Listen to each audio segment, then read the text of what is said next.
Good morning, Good Welton. morning, Sarah.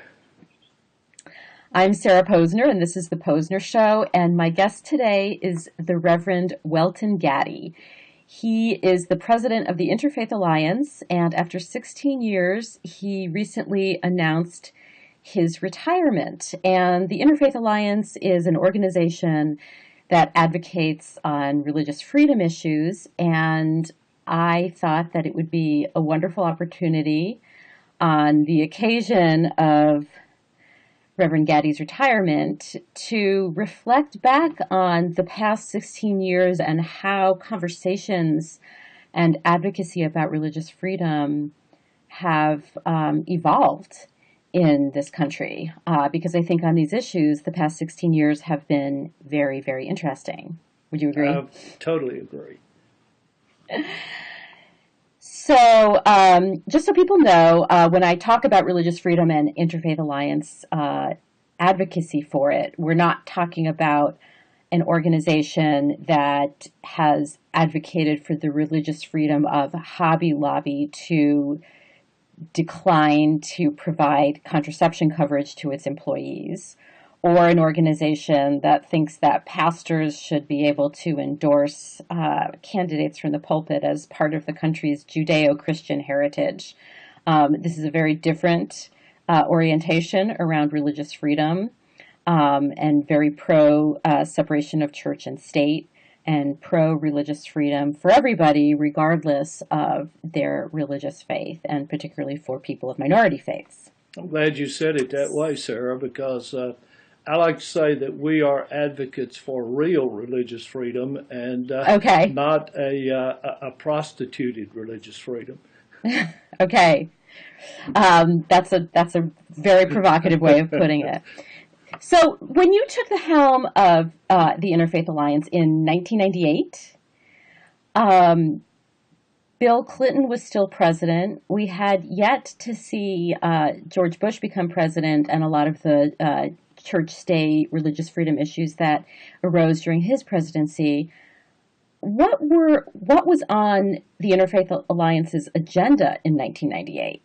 I'm really curious to contrast that to what we're seeing today. Were some of the issues the same, or were you looking at different issues? Sarah, it was not only a totally different time in the nation, it was a totally different time for Interfaith Alliance itself. And I think to understand even why I came to this job, I have to give you a little bit more background, and that is that early in my career, I was a Southern Baptist pastor. I went to a Southern Baptist seminary. I learned the importance of religious freedom in a rather fundamentalist Southern Baptist church in which I grew up. But in our youth program, Mm-hmm. we were required to study what religious freedom is and the history of it. It was a part of a Baptist distinctive. As I moved along, I became a leader in the Southern Baptist Convention and a member of the executive committee, which was the highest administrative committee in that convention.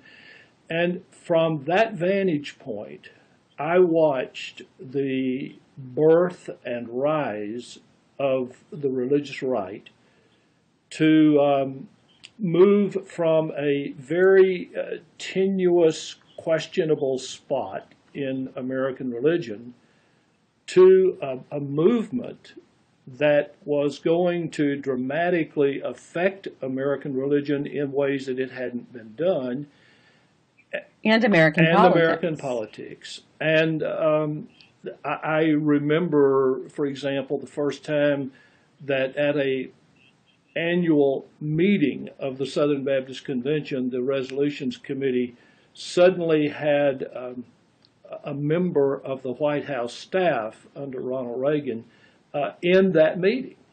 Well, that was a no-no. That was something that never would have happened before that. But the religious right was being led by people who had stepped forward in the convention.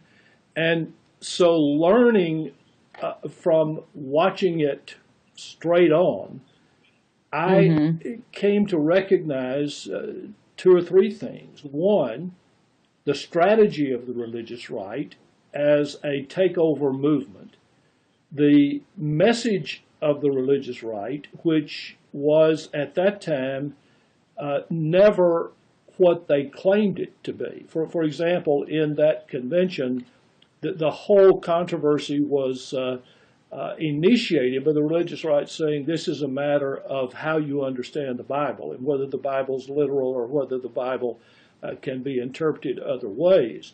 Now, the real agenda was power and religious freedom. And I think what had happened, Sarah, and this really is important for everything that's happened as I see it over the last 16 years, the kind of established religion in the South, which was always Christianity without question, was finally being challenged by increasing pluralism in the South. And so some of the more fundamentalist religious leaders began to realize we can no longer go to the city council and be assured that they will pave the parking lot of our church without some difficulty or, other such issues.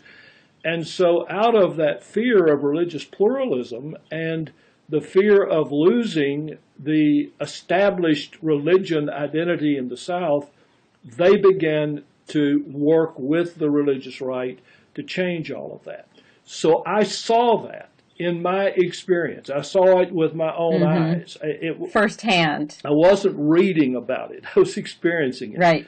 And so Interfaith Alliance came to me and asked me about coming to this position to run the organization. I actually was very happy in pastoring a church in the South, a very progressive church, but I also ultimately was convinced that if I care about religious freedom, as I have always said I did, and if I knew something about the strategy of this takeover movement, then I had some responsibility to share all of that.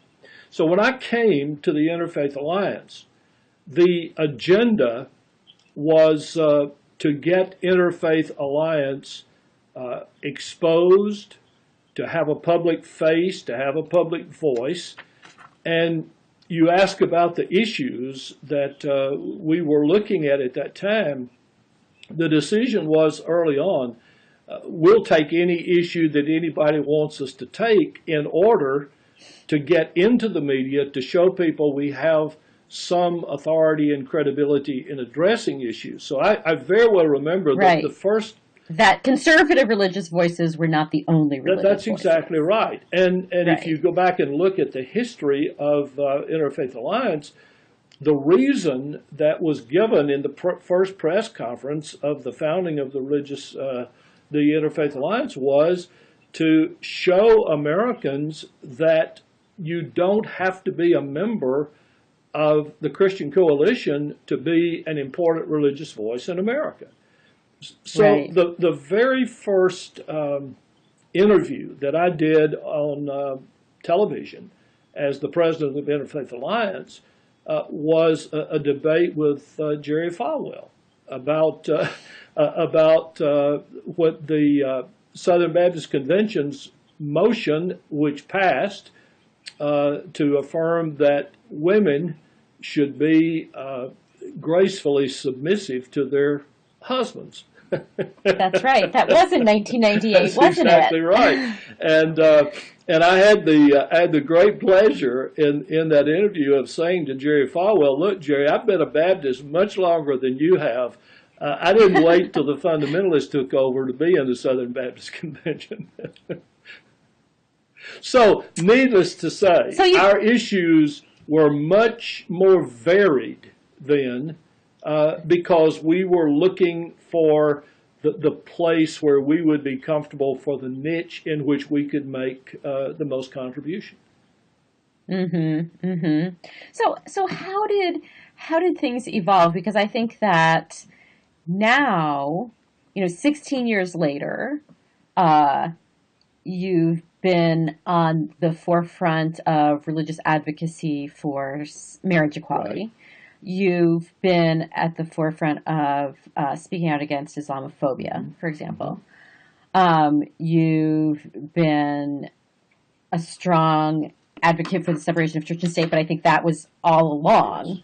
Um, but I feel like were there so many issues that are at the forefront today that 16 years ago you could not have even envisioned? Like, for example, could you have envisioned 16 years ago that in 2014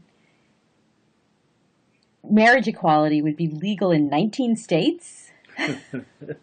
No, Sarah. The answer is no. Not only could I not have envisioned it, Interfaith Alliance really did not want that.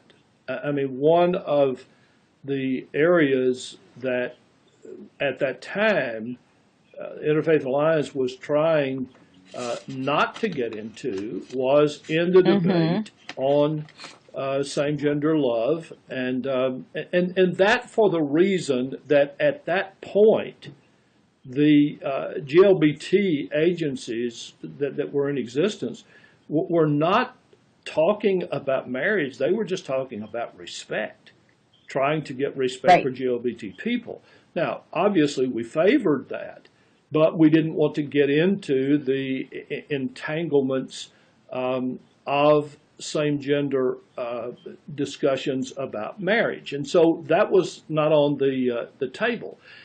But I can tell you how it got on the table. Well, was it even on the radar screen of liberal and progressive religious No, communities at that point? absolutely not. Mm-hmm. No, but let me say something else. At that time, we couldn't get a major editor, op-ed editor. We couldn't get a major paper that really wanted to do a story on religion and politics.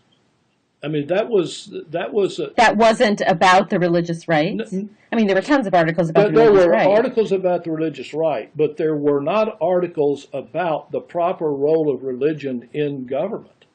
And there, Mm-hmm. so there was a lot of concern about negating the religious right, but that really created in the minds of many media people such a negative attitude and negative response that they couldn't even envision a more positive way to do that.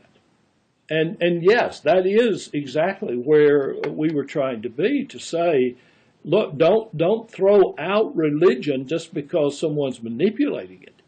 That there is a Well, better way. that's often a complaint of the religious right that the media is anti-religion. Yeah, but they think anybody that doesn't agree with them's anti-religion. But you're saying that it was hard to get the media interested in writing about religious voices that were counteracting the religious right.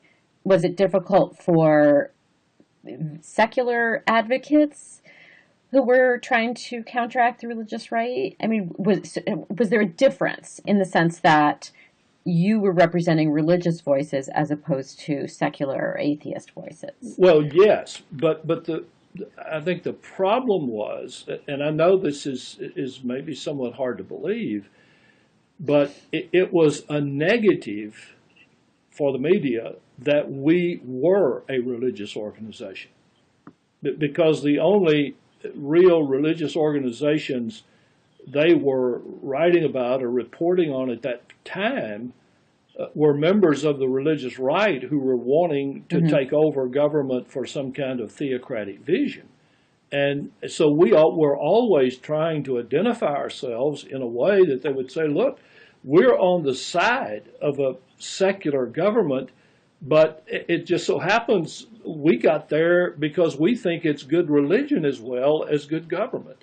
That was new for a lot Mm-hmm. of people. And Right. so, That entangling religion and government and religion and politics and religion in yeah, elections was not only bad for our politics, but bad for religion. Yeah, and you've got to beliefs. remember, Sarah, that I mean, you made clear that the Clinton administration was still in office, and not everybody in Congress had been called to the ministry at that time. Right. In fact, they felt called to impeach Clinton, if I I recall. think that's right, in a loving way. So, did things change with the election of George W. Bush in 2000? I mean, did you feel like anything that happened in his first term how did that alter the Interfaith Alliance's agenda?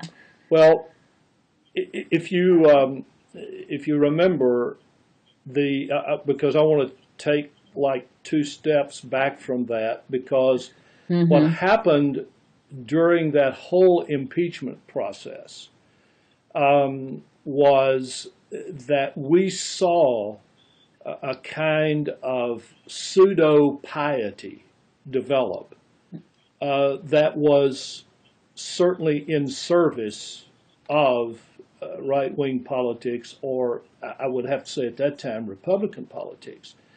Right, Now, right. This outrage that Clinton had these sexual right, that's right. dalliances and so on and so forth, and they were the party of purity Yeah. and sexual purity and so And forth, which obviously isn't true, but yeah. And Anyway. I actually remember I was in the White House at the breakfast in which Clinton did his confession and read the confessional psalm and all of that. And the media got word of that breakfast, and they had already made appointments. So I had 2 or 3 interviews already set up when I came out of the White House, and one of them was with Fox News.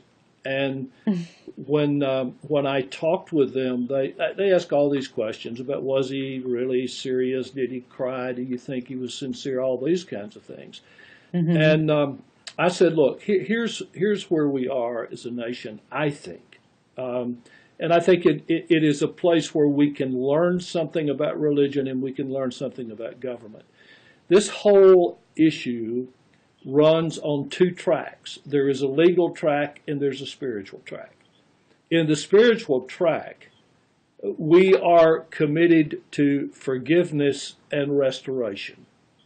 On the legal track, we are committed to legality and punishment if that is needed to establish justice. We can move on both tracks, and neither needs to cross the other. Both need to be taken as far as they can go. Well, the whole rest of that turbulent time of impeachment, the religious community, for the most part, chucked the spiritual dimension, and the whole debate about Clinton was about politics and whether he ought to be president and what he had done and all of that.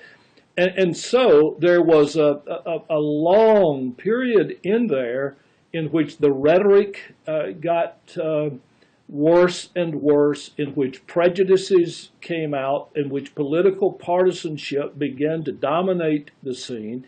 And I was saying on television every time I had a chance, and during those days there were lots of chances to do that, I was saying, look, the religious leaders are acting just like the political leaders.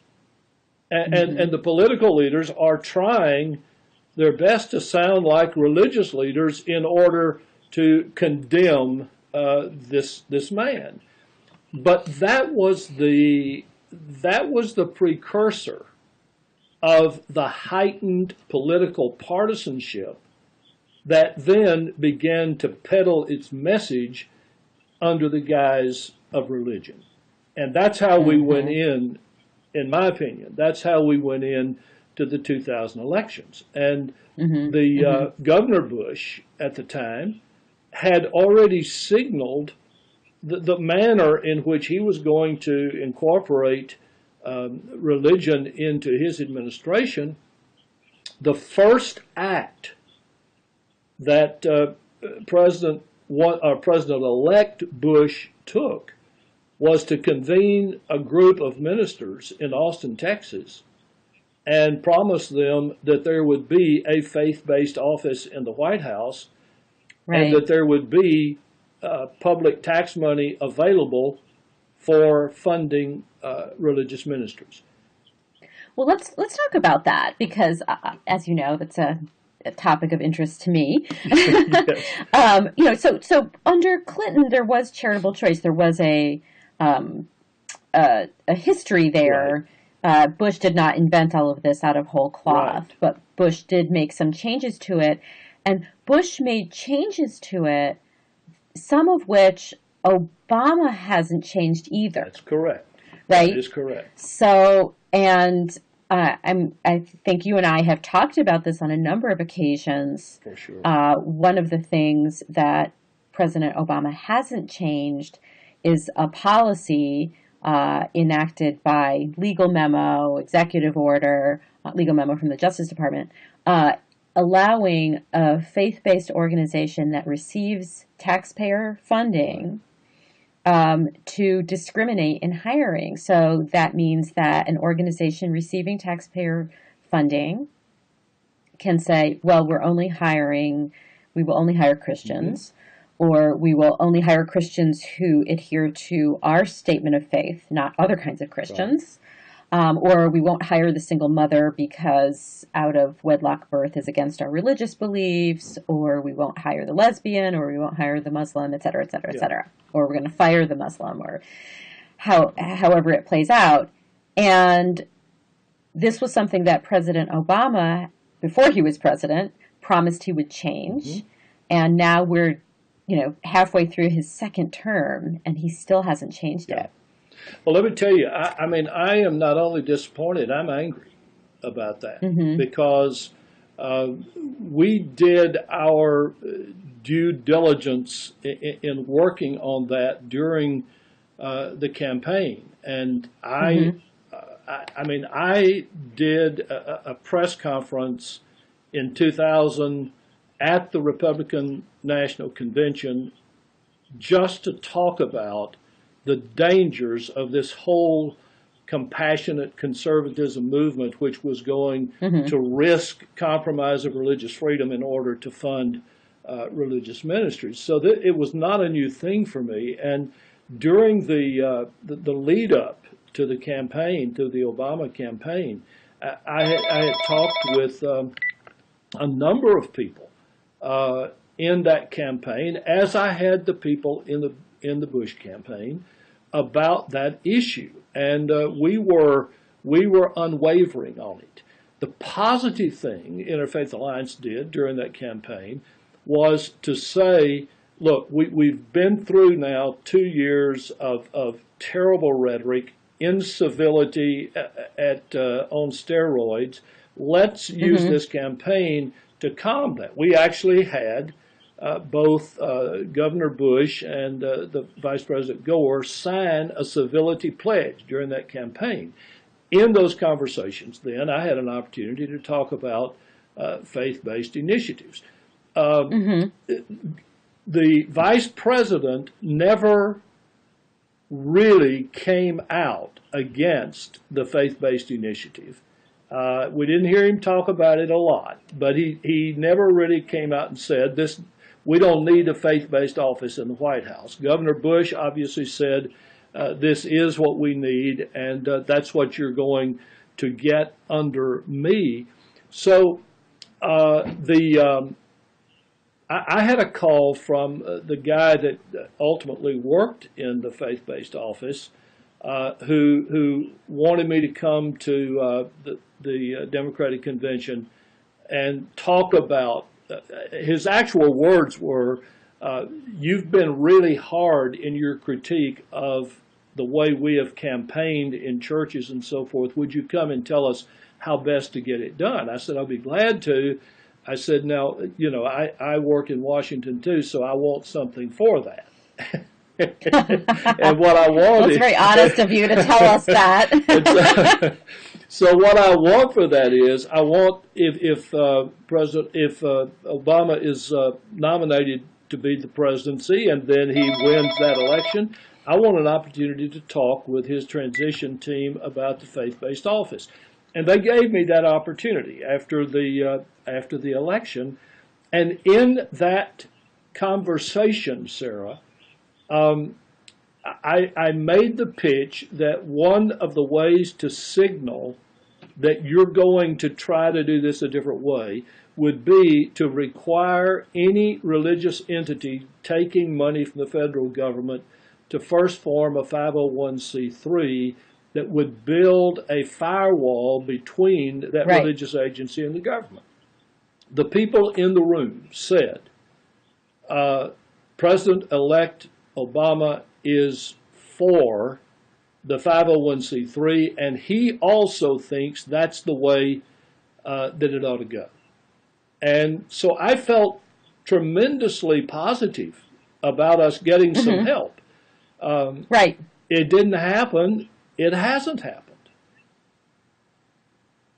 It was recommended, was it not? Well, yeah. I mean, fortunately, the White House, really unlike the prior White House, who only wanted to talk with people who agreed with them, this White House actually called and said, we know that you're against the faith-based office, but we'd like for you to serve on a task force to tell us how to get it done. And it was, I'll tell you, Sarah, was the task force was one of the best experiences I had in Washington, because we had all points of view at the table. We had vigorous debates. And when we came to the end of our term, we had about 16 very good recommendations on how to make that office more constitutional, and one of them was to do the establishment of a 501c3.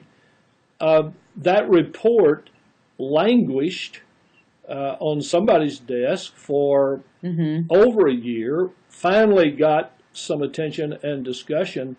There was an executive order, as you know, but the changes have been minimal.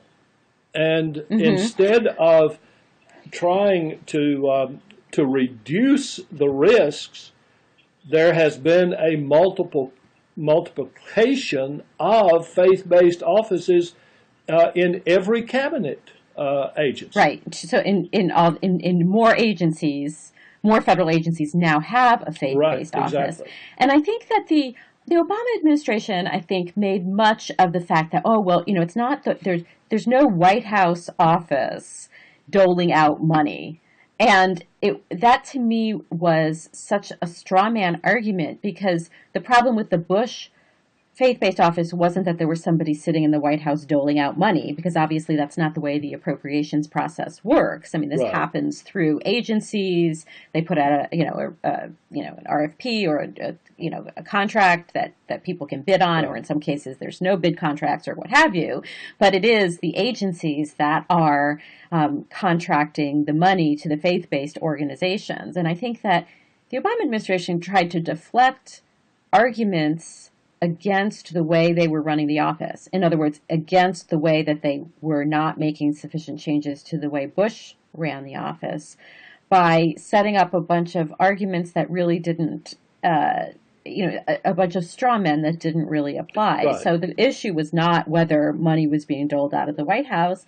The issue was whether money was going directly from the federal government into churches.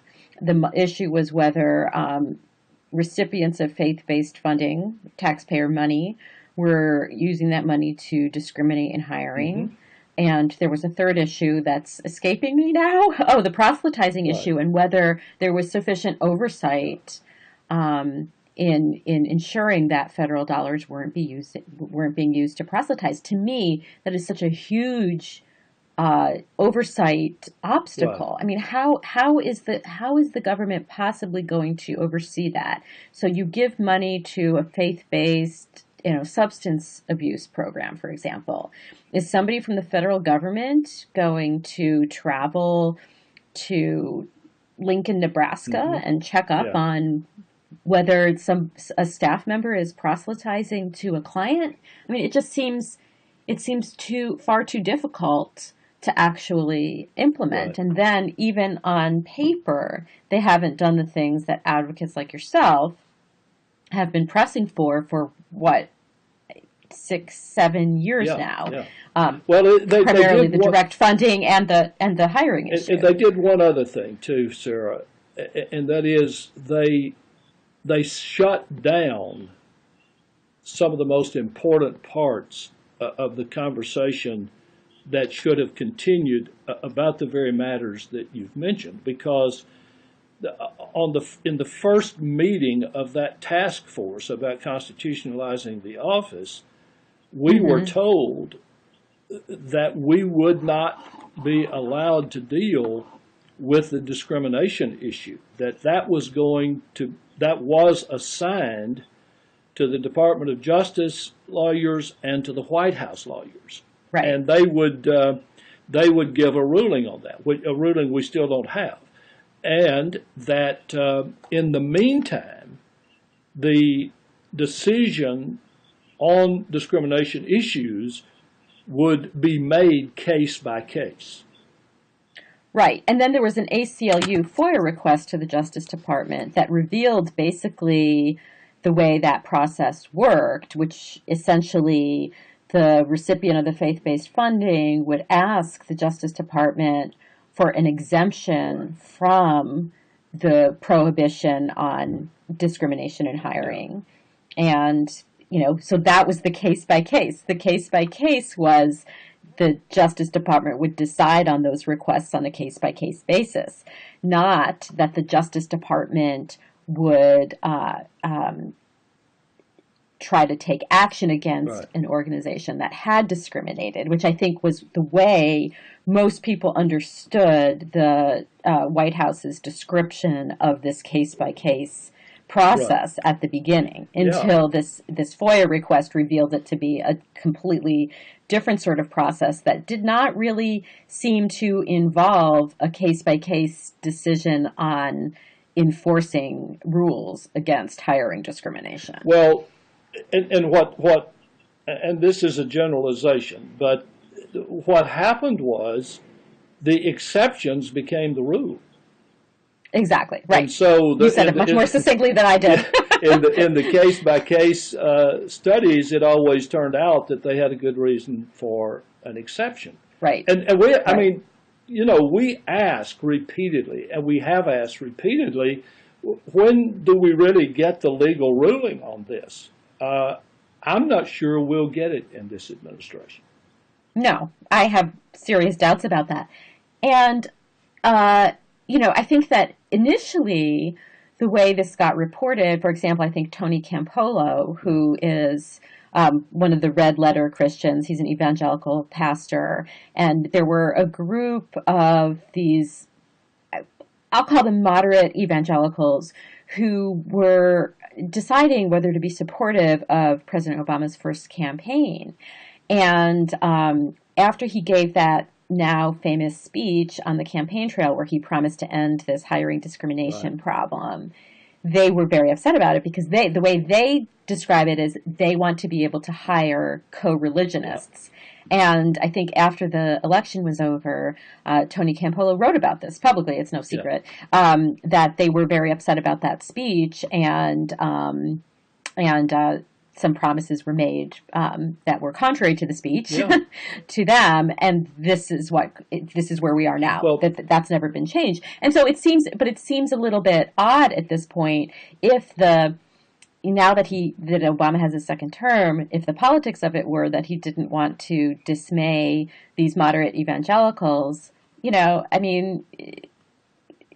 from his vantage point, although I guess probably not from the next Democratic nominee's vantage point, upsetting them on this issue, probably doesn't have a lot of consequences for him at this point. And what's odd, and I can't help but think about this because we talked about it earlier, I mentioned that first meeting that George Bush had with that group of clergy. And Right. you and I know most of the people that were in the room there, and some of them claim to be a part of the religious left. I can't quite figure out how that happened, but anyway, what they were saying, because I had a personal friend in the room who reported on it to me, and he said that many of the people in the room were coming to the one or two Baptists that were in the room saying, you all have got to get off this church-state separation stuff. This is a way for us to bring money into our coffers. Some others of the red letter Christian groups said this will give us an ability to feed hungry people and to take care of people in poverty in a way we've never been able to do that before. And my response to those people was, look, nobody wants to feed hungry people more than I do. Nobody wants the poor to be helped than I do, but they ought to be able to do that without having to give up their constitutional rights. But Right. so that part has remained steady from 2000 right up until now, and I think what we have seen both in the Bush's establishment and strong affirmation of the faith-based office in the White House, what we have seen in President Obama's reticence to make significant changes in it, have encouraged these people to push harder and further into a greater alignment between certain kinds of religion and government. Right. Well, I wanted to get to two other issues before we wrapped up here. One of them, I'll tell you what both of them are, and then you can decide which one you want to talk about first. All right. No, I want to talk about the Hobby Lobby case and the contraception coverage requirement, because I think that issue and that case have been the focal point of discussions about religious freedom in the last couple of years. I mean, I think that the opponents of the contraception benefit requirement in the Affordable Care Act have been very successful in framing that as a religious freedom issue, and that is where it is framed how it is framed right now before the Supreme Court in the Hobby Lobby case, which I imagine the court will decide in the next month, 6 weeks or so. The other issue was the recent Supreme Court decision in the Town of Greece versus Galloway case, which was the case about public legislative prayer. Right. Well, the Hobby Lobby case bothers me at several points, and one of the most important points, at least as I see it, has to do with civil rights and the whole discrimination issue. I shudder when I think about the idea of treating an American corporation as an individual. And if that is done, that changes the whole horizon in one way. Also, we already know, and I'm not being cynical when I say this, I'm being realistic when I say this, that the kind of prejudice against some people in our society that is a part of the foundation of that Hobby Lobby case has implications way beyond religion. It has implications that give people a legal foundation on which to advertise their prejudice and to institute that prejudice into their corporate plan. That can be prejudice against gays, it can be prejudice against blacks, and on you go. Women, for sure, yes. Right, right. So I mean, there are lots of religious liberty issues within that, and those have all been, I think they've all been aired pretty well. I just think it is it is a ruling that if those of us who are interested in seeing it made unconstitutional, if we lose that one, we face a whole new ball game in relation to religious freedom. Right. So if the Supreme Court were to hold that Hobby Lobby does have a religious conscience and the contraception benefit coverage in the Affordable Care Act violates it, that changes things. Well, and Sarah, there's another part to that that I want to bring up, and that is that we're hearing arguments from some evangelicals and from some of the Catholic bishops that I think have become convinced that they'll never get rid of religious freedom, and so their new tactic is just change the definition. And change the definition so that we really can do whatever we want to do, and that be called religious freedom, and we can and we will, along with the other revisionist historians, say that's what the founders of this nation wanted. Well, I mean, do you think that the Religious Freedom Restoration Act, and obviously you were around, well, maybe you weren't around Washington when that was drafted. That was before, I mean, that changed the equation, I think, and I think a lot of the more progressive supporters of the Religious Freedom Restoration Act, enacted in 1993, did not foresee this application of it. No, I think that's of it. And they argue that it's a misapplication of it, but I mean, the Supreme Court may rule otherwise. Exactly. And look, sir, I mean, again, who pressured the White House on the contraception issue in the new health care plan? The Catholic bishops, the leaders of evangelical churches, and fundamentalists. And I'm more used to asking you questions, but this is kind of a rhetorical question. But do you think that the White House would have given in and compromised on that issue had those protesting it been Muslims and Hindus? No. The White House was listening and fearful of the words are intentional, the Christian establishment. And so there is still the perception, and it may be the reality, of an established religion in this nation. And we saw it played out right there. Right. Well, let's talk about that in the context of the legislative prayer case. So a few weeks ago, the Supreme Court, in an opinion written by Justice Kennedy, upheld the constitutionality of prayers opening the town board meetings in Greece, New York, that were overwhelmingly 90-something%, 98%, sectarian Christian prayers.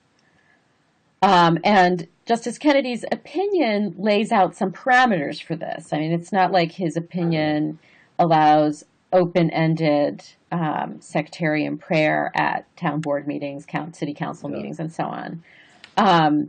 But given the extremity of the town of Greece's prayers, and that those did not rise to a level of a constitutional violation for the majority of the Supreme Court justices, I mean, what do you think it would take to actually, under that precedent?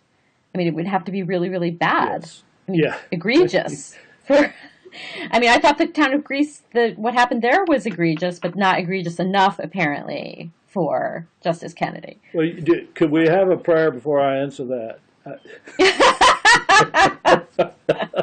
You know what? I know that we're running out of time, and so I want to just take one very small part of that to answer you. I did not like the decision. I don't see it in the great tradition of religious freedom that is in our nation. But what just stuns me is that the people who are pushing those kinds of decisions, who claim to be more religious than all of us, are rejoicing over a court decision that politicizes prayer and takes the authenticity of a spiritual ritual out of the whole realm of religion and puts it in the realm of what does our government approve. They're cheering Right. that. It is short-sighted. They are losing perspective on how important it is for our government to appreciate religion, but not try to control religion. Right. Right. I mean, I think that case and so much discussion of having prayer and having a national day of prayer and having a prayer breakfast and that, where the president has to attend and so on and so forth. I think that there has been an attempt to shift that conversation to be about, well, you can't stop, godly Americans from praying. Yeah. That's a terrible thing if the government were to stop people from praying, and the government isn't stopping you from praying. Well, was that? I mean, maybe I missed it too. Was that a prayer in which James Dobson called the president the abortion president? Was that his prayer that morning? I was actually there. I was there in the room when Dr. Dobson said that, and it did not strike me as very prayerful. Also, so everybody knows that prayer event was taking place in a very ornate, beautiful room in the Cannon House office building. So, where laws get made, prayers get fill in the blank. Politicized. Right. So what Dr. Dobson was talking about, President Obama, he called him the abortion president at the National Day of Prayer event, which was in a room at the Cannon House office building. So a clear mixing of praying and politics, although the organizers try to claim that it's a nonpartisan, non-political event. Clearly those remarks were quite political. Yeah, it never has been just a prayer meeting. Right, right. So as you look back on your 16 years at the Interfaith Alliance and your entire career, watching the changes in your own denomination and just the trajectory of religious freedom issues in the country as a whole, I mean, is there one walk-away thought that you have Sarah, about the state of religious freedom as you leave the Interfaith Alliance? Yeah, there are really two thoughts I have, and the one I'll just say and then go to the other. I think progressive religion has to be far more serious and vocal about its beliefs, about its role in the nation, about its influence in a society that is becoming more and more polarized between religious people, that meaning really conservative religious people and non-religious people.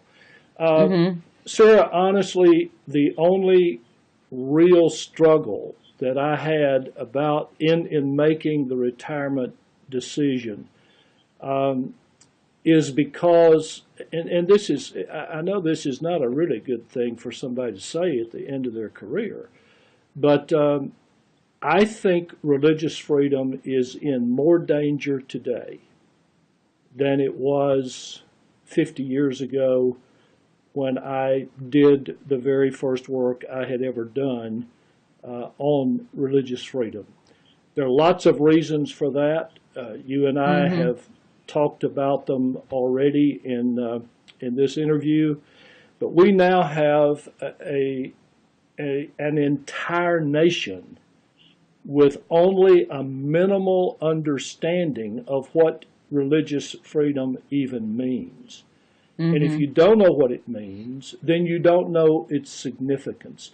there is not a single issue in people's minds that grab their interest today. There's not a single issue that will not be influenced by the demise or by the strengthening of religious freedom. So, yeah, I'm scared about where it is, and that's why I'm going to remain a big supporter and do all I can for agencies like Interfaith Alliance and for reporters like Sarah Posner. Well, listen, thank you so much for sharing all of these thoughts with us today, and good luck in your retirement. Thank you. I hope we'll talk again, even if I'm retired. Absolutely. Okay. Thanks, Sarah. Thanks, Welton. Okay. Bye-bye.